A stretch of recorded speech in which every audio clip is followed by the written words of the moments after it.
17岁妙龄少女突然冲出电梯，她告诉酒店服务员自己被强暴了。随后警察很快就赶了过来，于是夏凡缓缓讲述了自己被暴打和强奸的过程。殊不知他可不是表面看上去这么简单，而医生的检查也证实夏凡确实被强暴，并找到了大量体液，只等找到种子就可以验 DNA 了。但等待的同时，警察也不能闲着，案件还得继续侦破。于是接下来他们仔细勘察了现场，还真找到了一枚陌生指纹。经过比对，发现系统里竟有这个人，他叫拉希，曾犯强奸未成年罪，1年前才获释，并且他像极了夏凡描述的歹徒。而既然有了目标，警察就开始查看起了当天聚会的监控，果然很快就找出了拉希。看起来他那天相当兴奋，于是接下来2人就找上了拉希，不由分说将他逮捕了。拉希当然不承认强奸了，但警察根本不信，毕竟他是犯过同样前科的，于是就逼着他赶紧认罪。可哪知拉希竟然有不在场证明，他自称那天在和一个女孩滚床单，女孩叫夏凡。一听这话，警察当即无语了，你把他打得伤痕累累，还用他当不在场证明。结果这下轮到拉希懵了，可在警察看傻子的眼神注视下，他也立马明白了过来，正是夏凡告他强奸的。于是拉希赶紧解释，我是在酒吧遇见夏凡的，随后他就给了我他的房间钥匙。然而不幸的是，拉希却忘记了酒吧的名字，而见拉希拒不认罪，于是接下来警察就让夏凡指认，结果他一眼就认出了是4号拉希。Where do you recognize him from? This man right.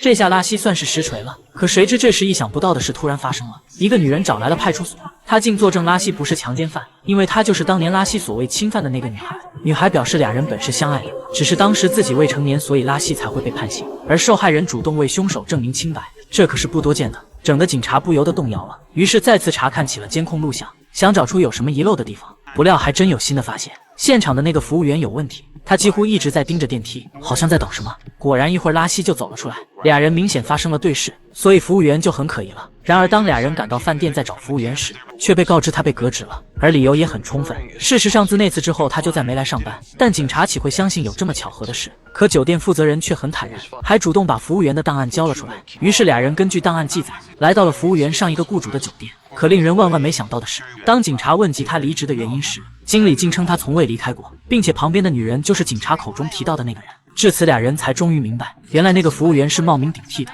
加上他待在柜台有房间钥匙，所以警察断定服务员与本案有关。然后检察官就拿着他的画像去问了拉希，可拉希否认了服务员是共犯，也不认识他。于是检察官当即进行了威胁，结果拉希还是不认。殊不知这是他做的最大的错误决定。而很快就有群众提供了线索，声称服务员就住在他的旅馆里，接着就带警察找上了门，当场将他抓获。可没想到男人狡猾得很，他辩解冒名顶替是为了找一份好工作，至于辞职原因也与警察无关，我也不是强奸犯的共犯，也没给过他任何钥匙。警察当然不信，立马就威胁要起诉共谋罪，不料却被律师当场反驳，明言顶多指控冒用他人身份的轻罪。而就在双方僵持不下之际，警方又有了新的发现，指纹系统里竟然有他的信息。原来男人真名叫凯尔，是个小毛贼，他和拉希没有任何关系，而是和夏凡哥哥是高中同学，并且2人还一起蹲过少管所。据此警察不由得怀疑是哥哥设计强暴了亲生妹妹。而这时大队长又带来了一个消息，哥哥正威胁要告酒店索赔1000万，这不由得更加深了哥哥的嫌疑。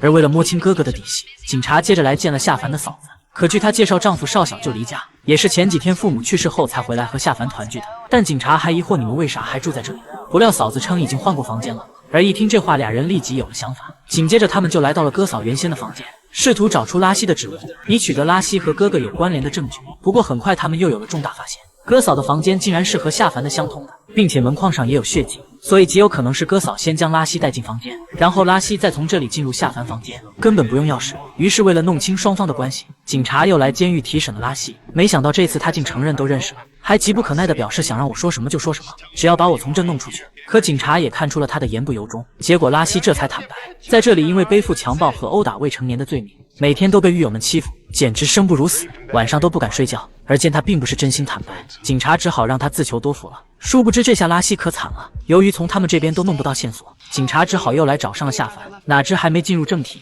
就突然响起了电话铃声，于是夏凡先进里屋去接电话了，而本森也无聊地闲逛起来，不料竟无意间听到了天大的秘密。夏凡正在吵着补偿给自己的200万，1分都不能少。这下警察总算是明白了，夏凡竟从受害者变成了加害者，而哥哥是从犯，他以前就有诈骗的前科，加上在2房相连门框上发现的血指印竟是嫂子的，说明他也参与了。再有服务员原来是哥哥的表弟，所以这个案子的真相就是他们一家子合起伙来诈骗酒店补偿金。但还有最后一个疑问，就是拉希是怎么参与进来的？而显然这个问题还一时无法解答，可警察也就先不管他了，决定先对夏凡一家进行抓捕。然后大队长就假装成保险公司主管，在忽悠哥哥签署了一些文件后，就把赔偿支票给了他。而他接手的这一刻，就算完成了作案。随后大门就突然被打开，警察们冲了进来，以勒索罪逮捕了他们。却不料夏凡还装，但警察已查明他的父母并没死，而是因诈骗罪正坐牢呢，并且他也不是17岁，而是25岁。见状，夏凡赶紧哭诉都是哥哥逼的，可警察就是静静看着他表演，根本一点也不信。而见事已至此，夏凡终于露出了真面目，竟主动要认罪协议。最后夏凡坦白，凯尔先混进酒店做内应，负责给我们安排好房间，而拉希就是个倒霉蛋。我们在性侵犯登录系统中找到他，然后设计陷害他。我和他上完床后，再由嫂子进来打伤我，伪装成被强暴的样子。接着我算好时间，刚好在派对开幕中间出现，然后凯尔站在预定的地方及时拦下我，这样酒店就不得不付我们封口费了。最终检察官和夏凡达成了认罪协议，只判他缓刑。可谁知这边刚完成，另外4人也招了，他们被单独审讯去众口一致，夏凡才是真正的主谋。这套诈骗手法是他们父母设计出来的，并且他们都是被夏凡逼着干的，却没想到最后夏凡竟获得了缓刑。而更惨的是，拉希是被冤枉的，却被警察送进了监狱，真的是简直了。可谁知意外并不止这些，就在夏凡在法庭上做完认罪陈述，法官按协议判他缓刑之后，他还没高兴3秒，警察就又冲上来将他逮捕了。夏凡还以为警察反悔了，不料竟是昨晚拉希在监狱里被强暴致死了，而这一切都与夏凡的诬告有关，所以按法律他是要负责的。最终夏凡被判了非预谋杀人罪，为此大队长很是高兴，终于还是没让主犯逃脱法律的制裁。却不料马奇的心情却很是沉重，因为这付出了巨大的代价。随后他就去找了拉希的前女友，把拉希被冤枉的事告诉了他。前女友终于大大松了一口气，可接下来马奇就张不开嘴了，也不知如何向他解释拉希其实已经死了。